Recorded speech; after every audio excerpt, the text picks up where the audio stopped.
I gotta behave since it's being recorded, I guess. And you should be able to see the agenda up on my screen. Is that correct? Yeah. Great. Welcome, everyone. My name is Chris Rose, Executive Director for the Solano Resource Conservation District, and the current chair, although I believe it's done by group right now, chairing the Solano Fire Safe Council. And I was really looking forward to this meeting because we've had a couple good pre-meetings up to this building, this agenda, and I think we have a good one. And we're hoping to have, you'll see it by this agenda, we're hoping to have some speaker or representation at each meeting dealing with preparedness or wildfire professionals giving presentations at each meeting. Um, and then also an opportunity for people to share what's going on with their individual groups. But one thing that we are going to focus on in these meetings is that this meeting is only slated for an hour. So it's going to be really important that we stick to the agenda, show respect, stick to those good solid cultural norms of meetings. And that's why we have the first thing on our agenda is housekeeping. And Rochelle Sherlock is going to lead that for us. Hi, it's funny. Karen, can you allow me to share my screen? All right, here we go. Perfect. So when we talked about it, it was a little broader than housekeeping, but let me just give just a moment for context, and that is that when we got started, when the Solano Fire Safe Council got started, we already had a couple of local fire safe councils that were active. And what we noticed is at the beginning is that we actually begin to have a lot of duplication where what was being discussed at the local fire safe council level was also being discussed at the countywide fire safe council. So we just wanted to kind of revisit a little bit regarding our mission structure and meeting procedures. One of the other things that came up and has come up on a number of occasions is leading virtual meetings and having virtual meetings is always a challenge. And we've had cases where, because it was so informal and grassroots, where we were first, a lot of the people that were very active in forming this carried over some of the informal ways of engaging in the topic or in any topic. And that carried over into this meeting. And so what we want to do is just kind of do a little bit of a reset and go, okay, as we're evolving, we really want to draw a distinction between what we're doing here at the Solano Fire Safe Council and what we do at the local fire safe councils in particular, and then just a reminder of some meeting protocols. So on the Fire Safe Council, for the Solano Fire Safe Council, I'm just going to hit this at a high level. It's primarily to promote fire resiliency within the county by providing a forum for communication, collaboration, and education. You can find all this information on the website, by the way.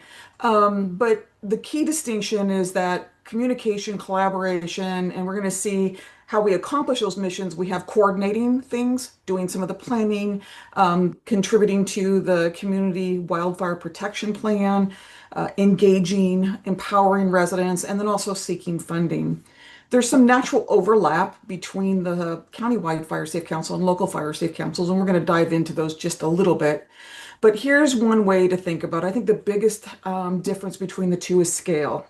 At local grassroots fire safe councils, they're really focused on a smaller geographic area that's going to have unique kind of characteristics in that area, both in terms of the culture, the layout of the fuels, the slopes, all of the kind of properties that contribute to hazards in the community, as well as the residents and where houses are structured, et cetera. At the countywide Fire Safe Council, it's really looking at countywide systems and addressing wildfire across the county. So it's really a big difference of scale in when we think about this. So on the countywide Fire Safe Council, it's a collaborative and coordinating body.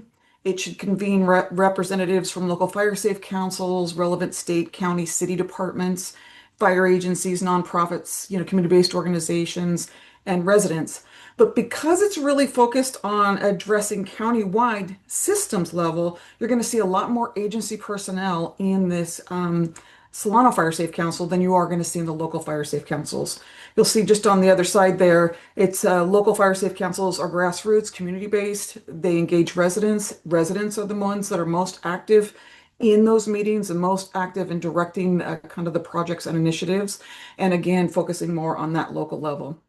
Uh, the countywide will identify countywide wildfire related issues and gaps, develop and implement countywide strategies, and provide support for local fire safe councils. And a lot of that support comes through, uh, like the Office of Emergency Services, for example, county departments, or could be the Solano Resource Conservation District. It could be a lot of different other agencies that can provide the support through its membership here. Um, on the local fire safe council side, again, smaller geographic focus, it's going to address local priorities and initiatives. So the Pleasance Valley Fire Safe Council is going to have very different priorities than the Benicia Fire Safe Council, as one example. And so it's going to look a little different, even though there's a lot of natural overlap. We can implement countywide strategies locally. And in fact, ideally, you'd want all the local fire safe councils to implement those countywide strategies. And the local fire safe councils can help amplify countywide messaging at the local level. So one of the big challenges we have in anything to do with community is communication and making sure people become aware of what's available, what the issues are, aware of the resources. And a lot of those tasks fall to county departments or other organizations in the county, but it's really hard to reach those residents at that individual level where the local fire safe councils can do that. So how do they work together? Well, we can see right now a couple fire safe councils started before the countywide fire safe council, but the countywide fire safe council would adopt and develop countywide strategies and really address regional risk factors and also do a lot of the resource allocation with those local fire safe councils adopting and promoting those relevant strategies. Over here, number two, they can add their own priorities. It doesn't can be an additional kind of complement what's going on at the countywide level, and they can amplify the impact. I put this little arrow here too because oftentimes things can come up at the local fire safe councils that then the countywide fire safe council can go, oh wow, that's great. We should really include that and make sure that we support that getting implemented countywide. Green waste events would be an example. They were in existence and now the county is supporting those through this countywide fire safe council here. So with that in mind, when we're having conversations at the meeting level, the meetings really should be focused on advancing the mission and objectives at the system level, the countywide level, addressing those countywide issues and strategies, coordinating those activities. And it's really not designed for in-depth local level details or conversations. So what we want to do here is we want to remain at a strategic level and avoid diving down into individual community specifics to any depth, right? So obviously part of what happens is the local fire safe councils and residents can bubble up issues and those can be picked up and addressed at some point through the Solano Fire Safe Council if they're relevant and they apply. But we just want to be careful that we're not going down too many rabbit holes. And we've done quite a bit of rabbit holing in the past. So looking at our structure, just the membership organizations that we have and stakeholders to coordinate countywide efforts. Again, it's a lot of the agencies, county departments, state departments, city departments, nonprofits, community-based organizations to function in the coordinating activities across the county. Residents are welcome to attend, but as I mentioned earlier, the place where residents can really get deeply involved is at that local fire safe council. So we wanted to just revisit Robert's Rules of Order a little bit. Leading a virtual meeting is especially challenging, far more than leading an in-person meeting. So Robert's Rules gives us kind of a standardized, fair, and efficient framework for conducting meetings. I'm just going to hit a couple of these real quick. One is it should provide a structure for democratic decision making. The goal is to make sure all voices are heard. It's to maintain order and efficiency. So we stay on task, we stay on focus on the agenda, or we stay focused on the motion that might be before us, and we continue to move through that logically. It should maintain order and efficiency, protect the rights of all participants, which means that if there's conflict that occurs within the meeting, The goal is of Robert's rules is to actually manage and kind of create a neutral voice for to move the meeting forward. And then it should facilitate productive discussions. Here's just some of the core principles, and that is one person speaks at a time. It should be focused on the agenda item or the motion currently under consideration. The majority rules, but minority has a right to be heard. So we definitely want to hear voices. And sometimes what we'll see in the past is that a certain group of us will do the most of the talking. And we really want other people to get involved in the conversation and really staying focused on that agenda. And then the chair remains neutral and enforces fairness and order. So that's Chris's job. A challenge here is getting the attention of the chair sometimes. So um, keep in mind that their job is to preside over the meeting, to call upon speakers. So either raising your hand, you can raise your virtual hand, your physical hand. Other people can point it out. So in Chris's case, if he doesn't see somebody's hand, somebody else could say, "Hey, I see that David's trying to get in there." And then I wouldn't call on David. Chris, the chair, would call on David. So it's really important to honor that role. Uh, and then they're going to be the ones that's going to direct the flow of it. And this also means that if it's time to move forward on the conversation or to put something in a parking lot, or if we've gotten off track, to bring us back on track to focus on the agenda at hand or the topic at hand, that is the chair's roles and responsibility. Just from the participant side, some of the expected meeting conduct would be, again, raising your hand. Don't speak out of order. Wait to be recognized by the chair. What we've seen a couple of times is, and I think it may be because it's hard to track visually who's raising their hands. Sometimes people will begin to speak at the instead of waiting to be recognized. So try to be patient there, and this will get better as we go along. Not interrupting others, letting speakers finish their comments, and then complying with redirection. If the chair says it's time to move on, or let's put this in a parking lot, we can revisit this later, then it's really up to the member or the people that are attending to comply with that redirection. And quite honestly, I think as a facilitator and in virtual meetings, if a person does not comply and is persistently interrupting, then the chair would have the right and the support coordinator would have the right to actually put the person on mute. So we would never want to get to that point, but just to know that that's really kind of our only recourse if there's been multiple attempts to redirect somebody and the person is not responding to that redirection. Okay, so just reiterate and raise your hand, address to the chair, stay on topic, be concise. That's a really key one. Sometimes we can get in there and go rambling and tell lots of stories to try to support a point. We only have an hour, so we want to stay focused and we really want to get through our agenda and have a high impact. And then just accept the rulings gracefully. So that's it. Just wanted to hit it at a high level. I think most of us are very familiar with the Robert's Rules of Order. It's just nice sometimes to have a recap, and then at least we're all operating under the same understanding of what is expected of us. And yes, and then we can have a much more productive meetings in general. So with that, any questions? All right, I'm going to give it back to the chair then.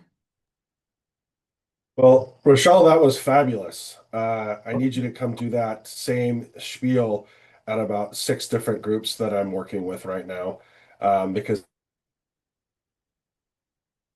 it hits every mark, and it really is about treating each other with respect. But I really like the the fact that you broke down the differences between the local fire safe councils and the Solano Fire Safe Council, because often those are kind of tough to delineate. And it took us several meetings to kind of figure out that what's the right forum for what activity and what we're trying to get after. And it seems like when those lines are blurred, it tends to get we tend not to get where we want to go. So I really appreciate that. That was really fabulous. It's great. My pleasure. Yeah. Are there anything anyone want to add to that? And I think we can make those. I'm sure we can make those slides available to anyone. I know that I'm going to steal them because they were so well done. And also go back to those. And who knows, we may even bring that back up maybe once a year, just as a reminder of the differences and where we're going. So the next item in the agenda is to set the calendar for 2026. And the dates that we have set right now are May 6th, August 5th, and November 4th. And I'm assuming that we're thinking that those are also going to be at 4 o'clock moving forward. I know there was some discussion. I don't believe there had been a large push to adjust the time Okay. based on our last executive committee meeting. So I think the consensus was to leave it at 4 p.m. Okay. Does anyone have any major issues with 4 p.m. time? There's pros and cons to doing them earlier in the day or later in the day. I know a lot of us have a lot of evening meetings, so we were trying to make this meeting more in the 4 to 5 hours so that we could do it during our actual working day. But there may be individuals out there that, or if there's enough individuals that have a hard time making that, we would consider doing it from 5 to 6, I believe.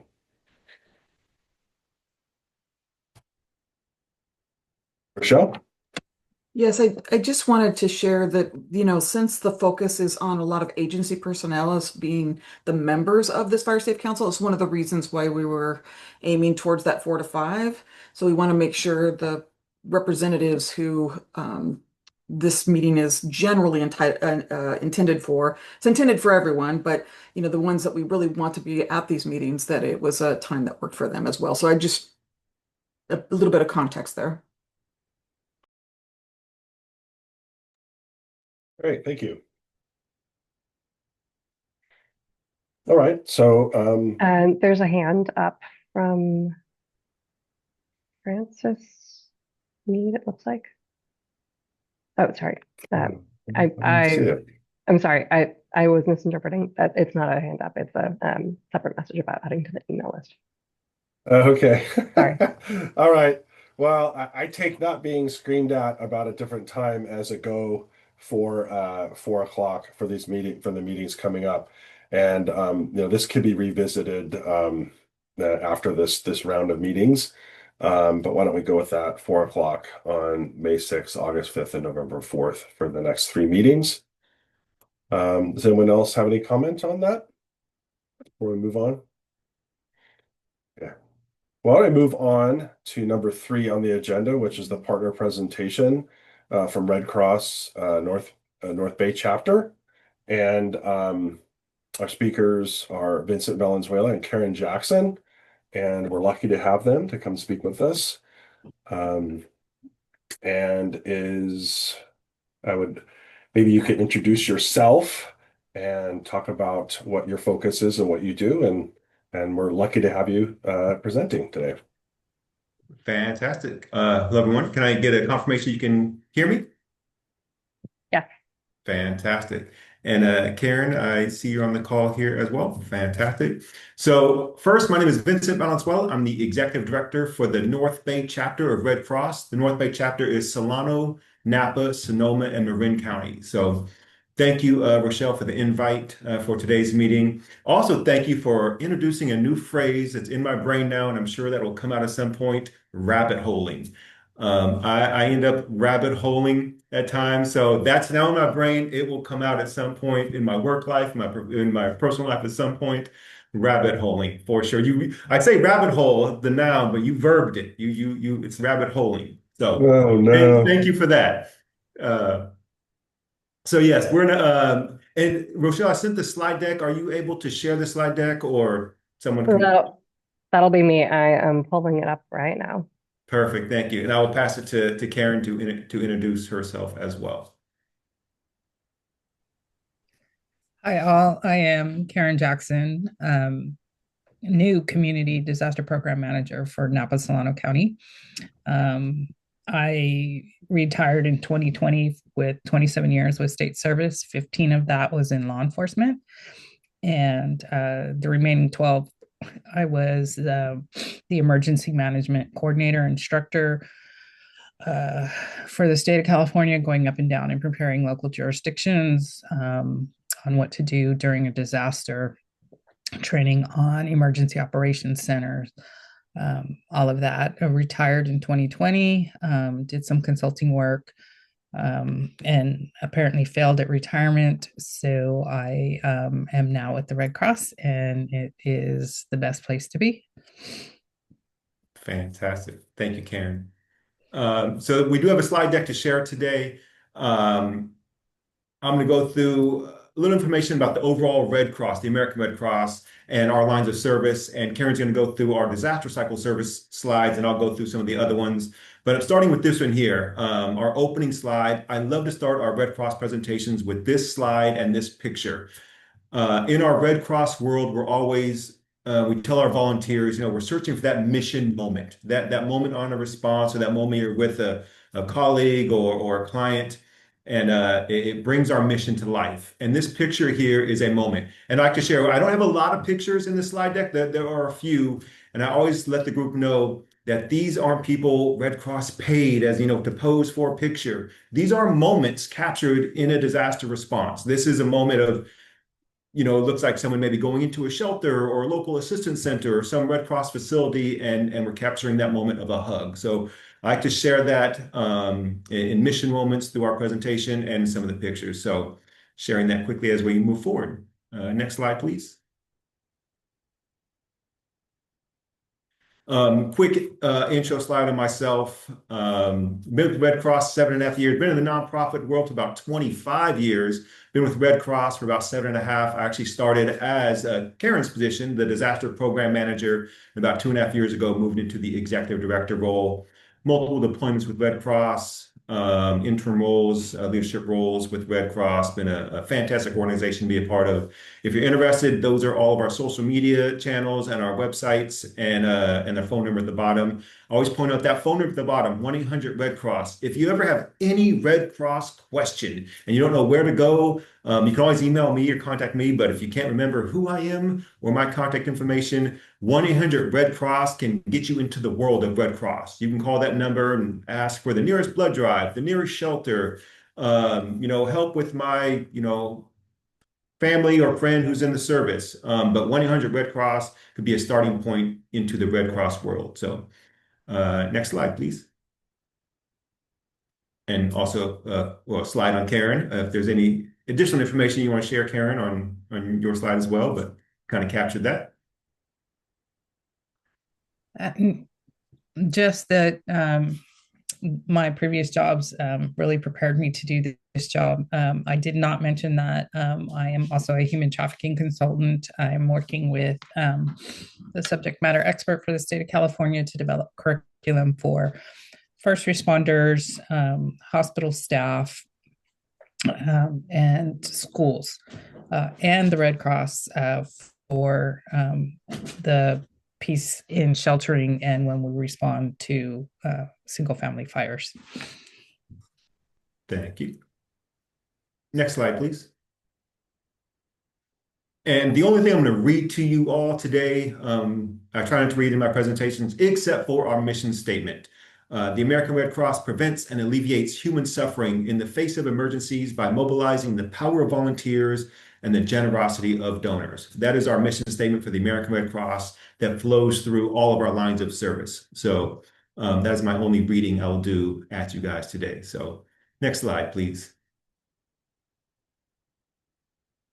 This slide here is our 7 fundamental principles. I always like to keep this at the start of our presentations as well, because those 7 fundamental principles run not just through the American Red Cross, the global Red Cross organization, and all of our Red Crescent societies. All those emblems you see there are Red Crescent societies emblems from around the globe. Each one has its own meaning. I won't go into detail for each one of those, but if you are interested, please reach out to me.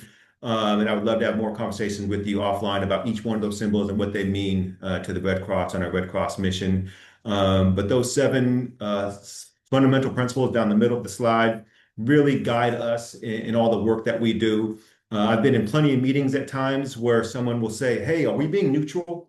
Like really like, going back to those and making sure that we stick to our mission and our fundamental principles of Red Cross. Because again, these same principles are used around the world. This is not just the American Red Cross. These are the same fundamental principles used for the Red Cross around the globe. So very important that we stay true to those. Next slide, please. So, as I mentioned, we have multiple lines of service. Our disaster cycle services, our biomedical services, serve to the armed forces, international services, and training services. Like I said, Karen's going to go through some of our disaster cycle services slides, and I'll share information on our other 4 lines of service. I'd like to also point out that those words on the side there, down the street, across the country, and around the world, I have that in there because our Red Cross programs are uniform across the country. So the same programs offered in Solano County are the same programs offered in Florida, New York, Texas, anywhere around the country. These are the same programs that we offer to the community. So it's very important that folks recognize that. And if you know someone, family, friend, colleague that lives in another part of the country and you hear something today that is of interest, maybe for them, this same program is available to them in their area. Also want to point out really quick, everything I say today, actually, it ties into the next slide. Can you go to the next slide, please? This slide here, a lot of great information and numbers on the left side of the slide. I'm going to let you guys read that on your own. I'm going to point out the information on the right side of the slide. 90% of our workforce are volunteers. A lot of folks don't realize how important our volunteer base is to the Red Cross and our Red Cross mission. I always say that if you see Red Cross on the news at some large fire, large event, large flooding, and you see someone wearing that Red Cross vest, good chance they are a volunteer. Without their volunteer support, the Red Cross would not be able to fulfill our mission. So what I was going to say is, if anything I say today has interest for you or someone you may know, please reach out. I love the follow-up conversation I get to have after my presentations, the next day, the next week, over a phone call, a cup of coffee, but I'm always open for a follow-up conversation about anything you hear today. Hopefully you hear something that sparks some interest in Red Cross and you want to reach out and learn more. But I always point that out there that anything you hear today, you could get involved with. And the last thing, the bottom there, 90 cents. 90 cents of every dollar the Red Cross raises goes back into the mission. That could be supporting a client with financial assistance after home fire, after a large disaster. That could be for equipment for our blood drives, supporting a military family. But 90 cents of every dollar goes right back into our mission. So I'd like to share that information, of course. Next slide, please. Now this is moving into our disaster slide, so I'll pass it over to Karen. But again, this visual, not a staged scene. This is a visual from obviously a disaster response. If you've never been to a disaster response area, this is a quick snapshot of what it may look like. So I'll pass it to Karen to go through some of our disaster cycle service slides. Hi, can you go to the next slide, please? So the disaster cycle services and components of emergency management. So we pretty much are in every aspect of the components of emergency management: prevention, mitigation, preparedness, response, and recovery. Prevention and protection are federal. This is at the state level. And as you can see, it's a circle. So we really have events for preparedness. We respond. We have caseworkers for recovery, and in mitigation, we go in and talk to people about how they can make their homes safer, and also how if they have defensible space around their area, especially in the rural areas of Napa and Solano County. Go ahead to the next slide. So tools for individual preparedness. The Red Cross app is amazing. It has a lot of information that can help you during an emergency. We recently had some floods out in Marin due to the king tides. Pet first aid is a huge one. So these are just some of the things you can get off of some apps. Pulse Point and Watch Duty are also good apps to stay on top of what's going on in your area. Go ahead to the next slide. Okay, so we have quite a few preparedness programs. Sound the alarm, save a life. So what that is we go in and we install fire alarms in people's homes. Usually it's by appointment, and we have a wonderful couple in Napa Solano that does that on the regular. And then preparedness with Pedro is probably one of my favorites because it gets to the heart of the kids. And Pedro the penguin, the kids relate to him, and then we send home material with the children to give to their parents. Hands only CPR, we just taught 2 classes in Napa, both in Spanish, so that was really cool, and that just gives you the basics for CPR. If you ever come across someone that would need it, you can be certified in hands only CPR. Be Red Cross Ready is a presentation that we do. We just did 2 in Napa in both English and Spanish. And it basically goes over the tools that what you need to be ready in the event of a disaster and you have to evacuate. It talks about emergency supplies, and what you need, important phone numbers you might need to have. And it's been well received throughout every county that we've taught it in. Wildfire home safety visits. So what we do is these are in the rural areas. Speaking fire, it's WUI.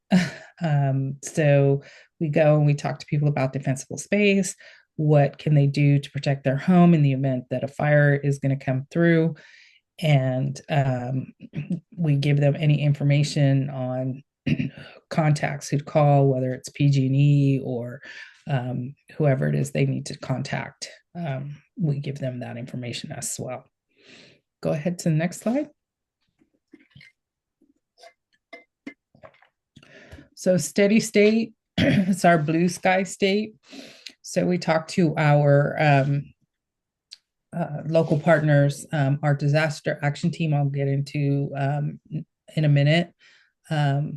We recruit volunteers all the time, and we train them in the areas that they would like to work, whether it is disaster action team or external relations or Pedro or whatever it is, sound the alarm. That's what we do. I mentioned prepare with Pedro and the home fire campaign and the Be Red Cross Ready. So we're out there in the community, just talking to people about what preparedness really looks like. And then the partner relationships are really huge. Solano County, I have a great relationship with Robin and Tina and Jenny. And then in Napa County, I have a great relationship with Angel and Brianna. And so we work well together. And not only fire department and emergency management, but our volunteer partners as well, to make sure that we're all communicating and staying on the same page and just keeping that relationship really tight so that during our operational state, we can just reach out to them and provide anything that they need from us, or if we need something from them. We do open shelters and we meet emergency needs. We don't self-deploy. We have to wait for the county to ask us to open a shelter, and then we can go out and open that shelter. And then we try to stay on the same page with our government partners to make sure we're giving them what they need as far as shelter staff, any kind of resources, or anything else they may need from us. And then we can expand and contract our services based on the event, whatever it is. If it's a small house fire, or multifamily fire, and we need to open a shelter for that, or if it's a major event, like in 2020 when everything was burning in the state of California, we do work with our partners and womb to tomb, so to speak. So from start to finish, and then we work with them on the after action report. Go ahead, next slide. Okay, so disaster duty officers and disaster action teams. So our duty officers are all volunteers and they take 6 hour shifts, some take 12. What happens is we get a call from our ARC dispatch, and then the duty officer has to confirm that information with either fire or PD. Usually it's a single family fire or a multifamily fire. Sometimes we have other events such as floods, or most recently, we've had quite a few vehicles going into buildings. So once we confirm the event, then we determine if the client is eligible for Red Cross services. And then if so, we dispatch our disaster action teams. If they're not, we do a resource and referral. And what that means is if it's not in my county and it's in another part of our region, I will alert that CDPM to kind of to follow up with a resource and referral. Our disaster action teams are just immensely important to us because it's a team of 2 volunteers, sometimes it's 3. They respond at any hour to single family fires and multifamily fires. Last night, I sent 2 out to a single family fire in Sebastopol at 3 o'clock in the morning. So, and again, we do respond to other issues such as floods, multi-vehicle accidents, and if we are called, we do respond. We provide initial assistance, whatever that looks like. If it's financial, we can provide that. And then we set the clients up with our recovery team for wraparound services to ensure that they have the tools they need to start rebuilding. Go ahead, next slide.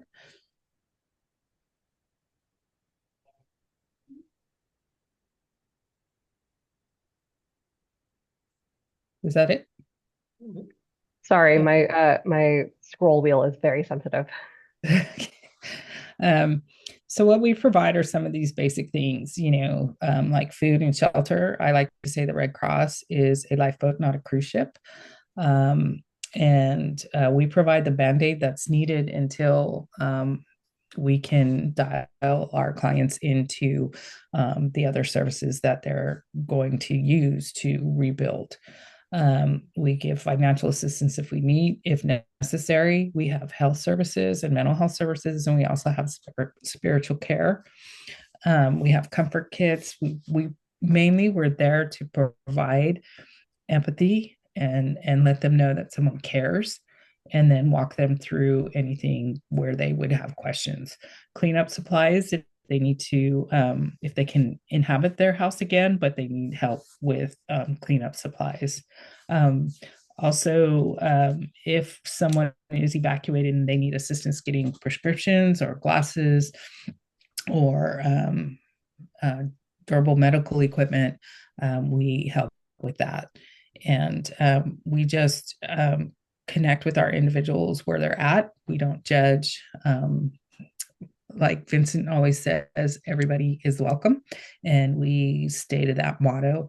I can tell you my team of volunteers and the region that I'm in, the volunteers are so very empathetic and kind and caring. And they just know sometimes their job is just to listen. Go ahead. That's you, Vincent. Yeah, and so that was the last disaster slide. We'll be moving on to some biomed blood drive topics. But actually, I want to before I move into other lines of service, I know this meeting, Fire Safe Council, is really focused around disaster and fire prevention. Before I move on to other lines of service, are there any initial questions that folks have around the disaster side? If not, totally fine. Just want to leave that window open for a moment before I move on to other lines of service.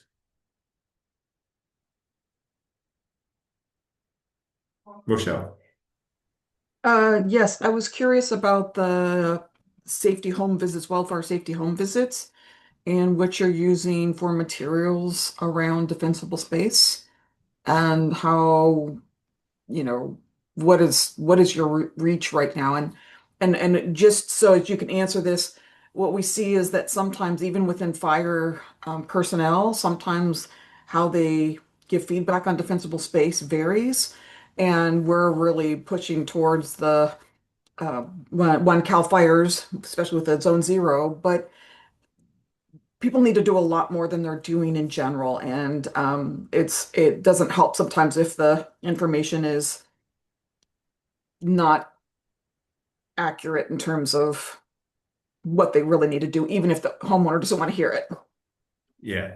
No, you actually said the agency CAL FIRE. So Red Cross, we did develop our training for our internal folks that are going out to do the program, but we didn't create the training ourselves, the actual, the material. So we had partnerships with CAL FIRE to get that created. I know in Sonoma, for example, when this team was doing it, they were going out on visits alongside CAL FIRE. They were with the CAL FIRE folks doing the home visits.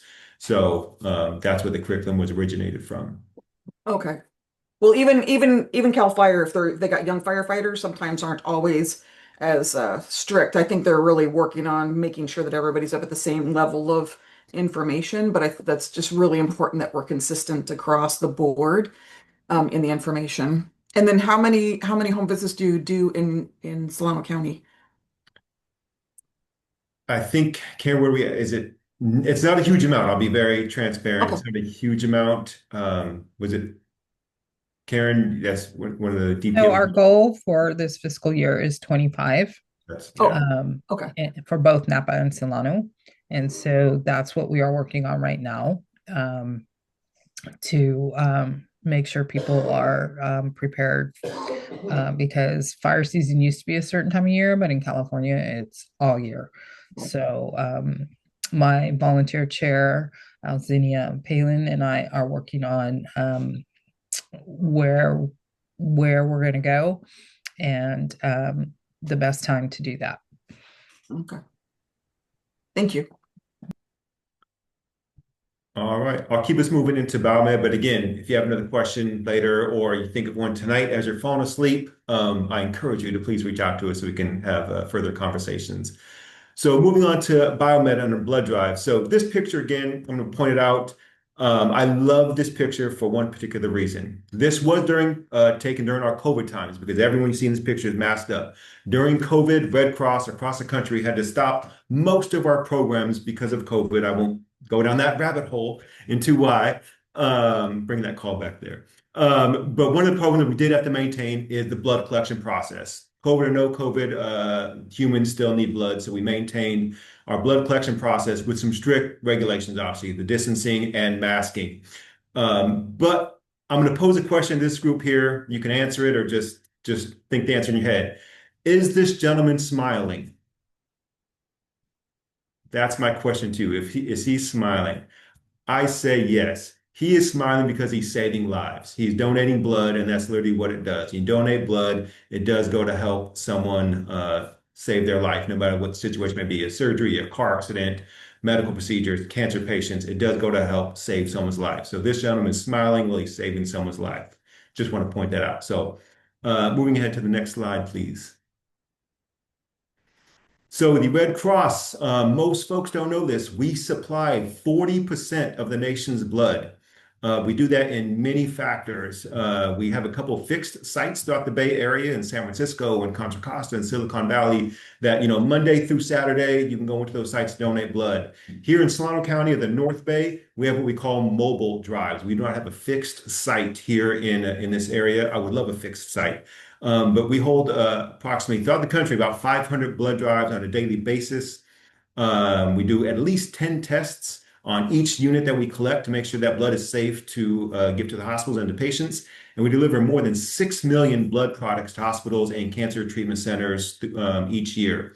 A big part of the success of our biomed program in the North Bay is mobile drive. So I'm putting this out there that we're always looking for new partners that would host a mobile drive. And what that means is basically opening your doors to us, letting our team come in. Our warehouse is in San Leandro, so the team goes in the morning to San Leandro, picks up all the equipment, drives to the location, community center, church, or business, whatever it may be, set up the equipment, runs a drive, breaks it all down and takes all that equipment and blood back to our warehouse. So without the partnerships with our community, we cannot do mobile drives. So I'm opening that door to anyone on this call who's interested in learning more about hosting a blood drive, sponsoring a blood drive. I would love to have that conversation with you to support the blood collection process here in Solano County. Next slide, please. This, when you get this PowerPoint slide deck, it's as simple as scanning this QR code. It'll take you right to the Red Cross page to make a donation appointment. If you're healthy enough, some folks I know cannot donate, which is totally fine, but you can always share this QR code with someone who can donate. So I always encourage folks to, if you're healthy enough and able to donate, please do so. If not, please, this information is not meant to be a secret, so please share with your immediate circle or your extended circle as well. Next slide, please. So another fantastic picture here of a service member looking like she's picking up her daughter. So I love that picture. But this is going into our Service to the Armed Forces program. Next slide. And Service to the Armed Forces, I know this is a very busy slide, so I'm definitely not going to read the entire thing to you. But this is a great example of our Service to the Armed Forces program. And I want to clarify, our Service to the Armed Forces it's not about working directly with the military. We're more concerned about working with the individual. So as you see on here, we work with the military member, their family, or veterans. So we're really concerned about working with that individual as opposed to the bigger picture of working directly with the military, which we do, of course, but we're more concerned with the individual.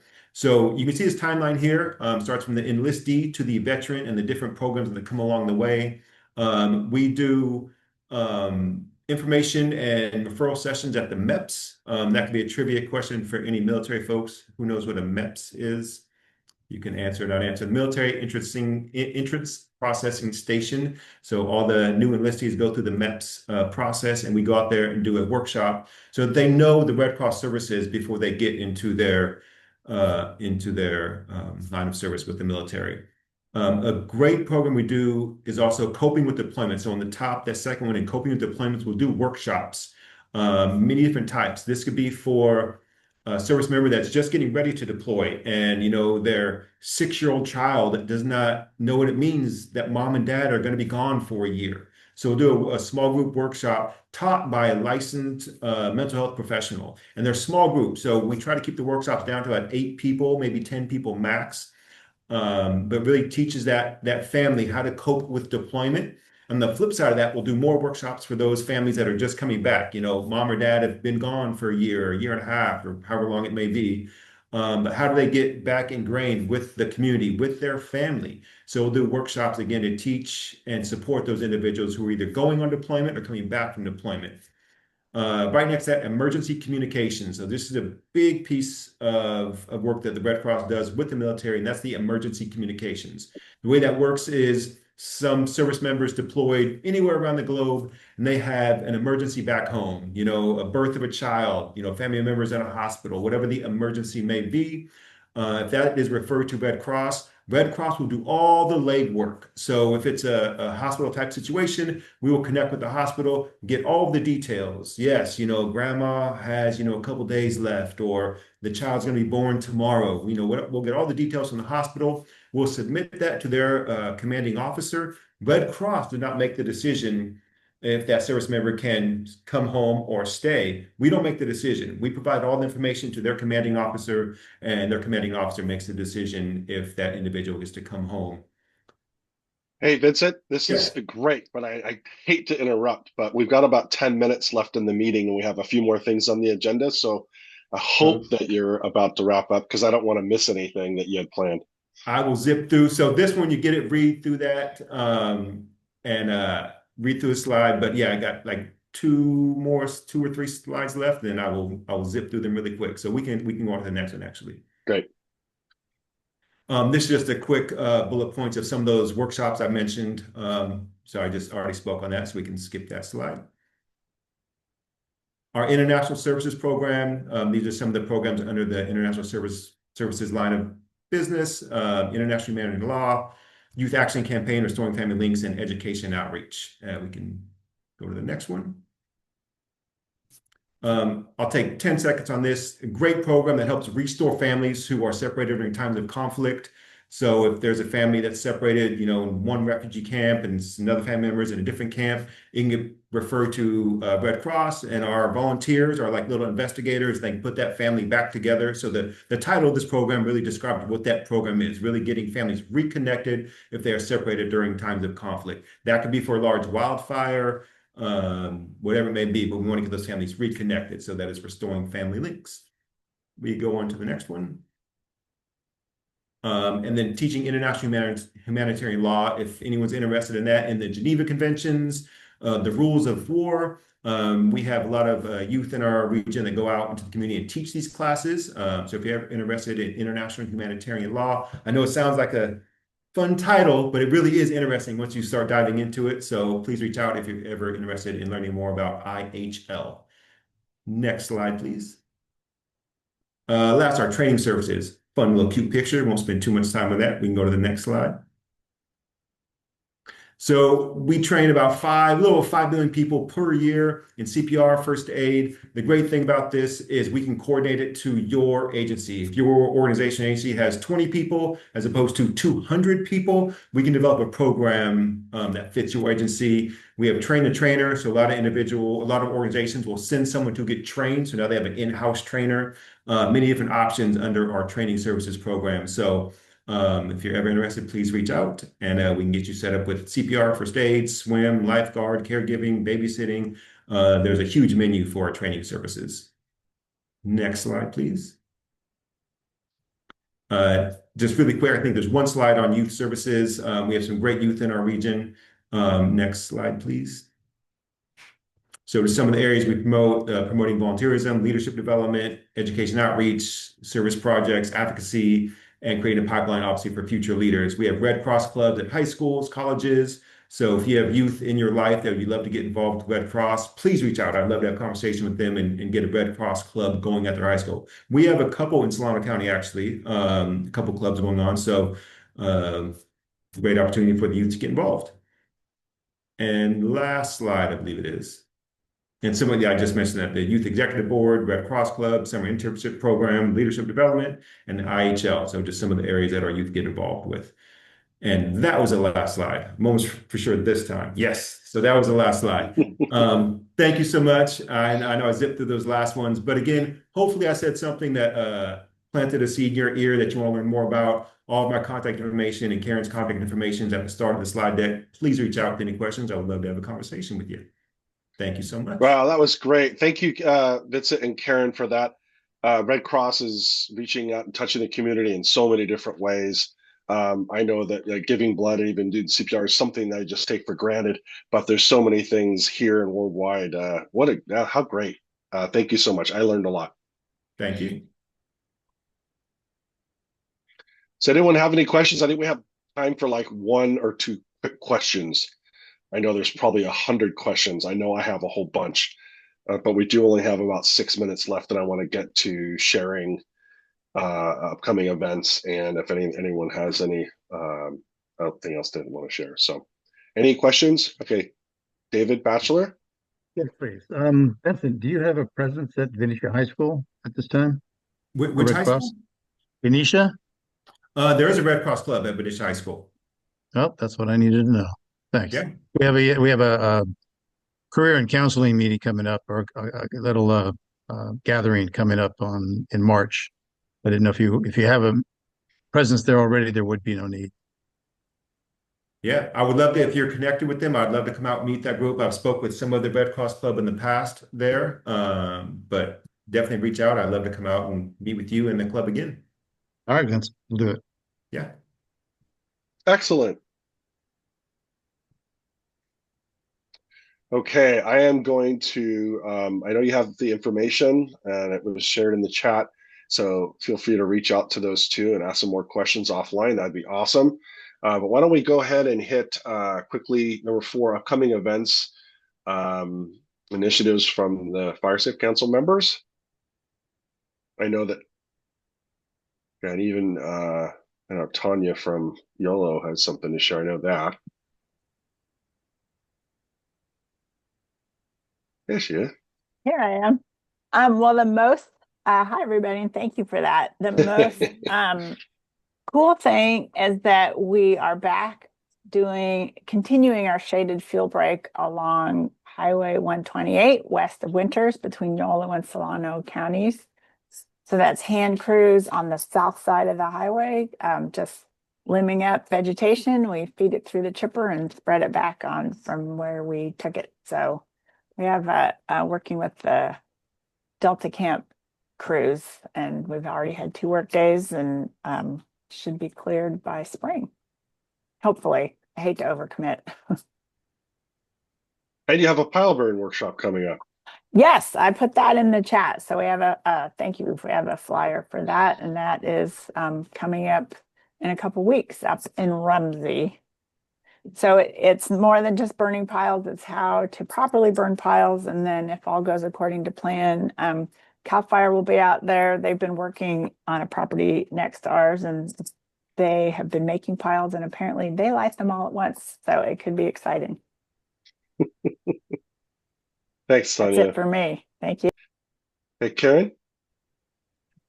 Just 2 quick updates, or a few save the dates. The Solano Resource Conservation District native plant sales coming up on April 25th, and we are planning to have some landscaping in the face of Zone 0 requirements and workshops, and also some discussions about fuel reduction and which plants fit nicely in a fire-wise landscaping plan.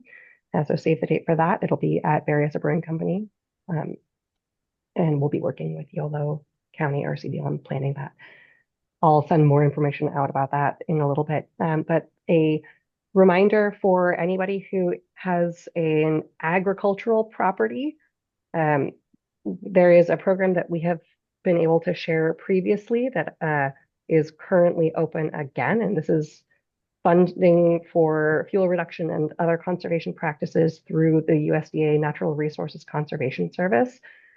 So you need to talk with your local NRCS contact, which for Solano County is our Vacaville office.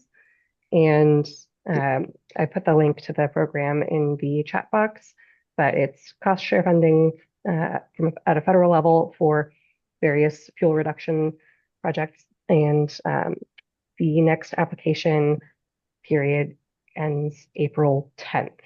So that is before our next quarterly Fire Safe Council meeting. So I wanted to get that date on your calendar. If you have partners with farm properties, please share that out with them.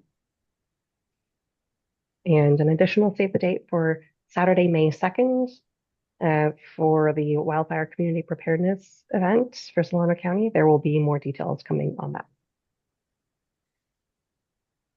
Excellent. We kind of merged 4 and 5 together. So any upcoming events and or updates that you might have from our partners?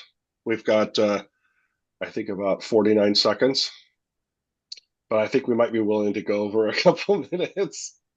Chris, I can't find my hand on here, but can I go? Okay, go for it. Just wanted to let everybody know that we have hired our new wildfire coordinator that is funded through the California Fire Safe Council grant under CAL FIRE. And she started this week. She's doing new hire things, so she wasn't able to join today, but we'll get her on the next one for sure. Her name is Brianna Benson, and she has fire service background. All right. Great news. Anyone else? Updates, events, something that you would like to share that's going to rock the future course of the Solano Fire Safe Council? I don't either. Okay, is that it? Are we done? Okay, I think it's 5:01. I think that's the end of the meeting. I just want to thank Rochelle a whole bunch for helping design and carry out much part of this agenda. So I want to thank you, Rochelle, for that, and it's an awesome job. and also Karen for being the brain, so I'm not in a flop sweat the entire time during this virtual program. I appreciate that as well. And thank you to our speakers, and thank you all to come in and taking part in this. This is what it's all about. I really appreciate it. And till next time. Thank you so much, Chris. Thank you. Good night, Thank everyone. you. All right, bye-bye. Thank you all. Good night.